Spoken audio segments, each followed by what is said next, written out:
Nevers en 1970.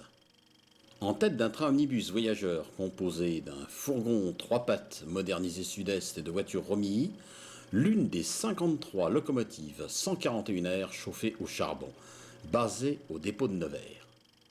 C'est la 141R 1273, construite au Québec par Montréal Locomotive Works. Une série de 60 locomotives allant des numéros 1241 à 1300, équipées des roues Box-Spock et du bissel arrière Delta. Bref, une ER full options. Elle a été longtemps basée au Mans. Et elle était née avec la chauffe au fioul. Mais en automne 1956, les affaires de Suez et la nationalisation du canal, avec l'embargo pétrolier décidé par le dirigeant égyptien Nasser, avaient entraîné sa transformation pour la chauffe au charbon, en décembre 1956 par les ateliers de Sotteville-Catmar. Par la suite, elle avait été au dépôt de Caen. Elle a même failli passer au nord pour tracter des trains autocouchettes à la fin des années 50. Mais finalement, elle était restée à l'ouest avant d'être échangée en 1968 contre des machines 1 à 700 de la région sud-est. Et elle était arrivée à Nevers. La 141R 1273 refoule.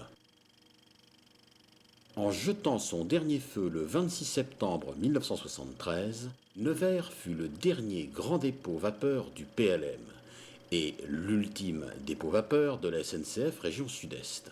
À l'époque, 6 machines 641R chauffées au charbon étaient encore en service. Nevers avait tous les attributs d'un grand dépôt vapeur, le chargeur à charbon, la rotonde PLM type G, et surtout un trafic intense de machines qui entrent et qui sortent. L'environnement était noir, car Nevers avait fait confiance à la chauffe au charbon, quand son voisin sud-ouest de Vierzon avait dédié ses 141R à la chauffe au fioul. En 1970, Nevers était très visité par les amateurs, et surtout par les photographes vaporistes. Ici, une double traction BB 67000 diesel 141R charbon passe et évolue au dépôt. Ce genre de double traction diesel-vapeur était assez fréquent à l'époque, la diesel étant toujours attelée en tête. Départ au pied de Nevers vers Morel-les-Sablons, en marche arrière à 50 km/h. À l'époque, l'envoi d'une machine seule était fréquent entre Nevers et Moret.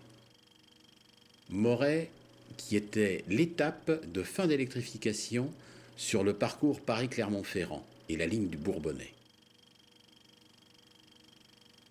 Moret était une gare au tracé triangulaire. De nombreuses 141R y étaient en escale. Mais déjà, depuis la fin des années 60, BB 67000 et BB 67300 leur faisaient une rude concurrence. Après celui des 241P prestigieuses, le crépuscule des 141R était arrivé à Nevers.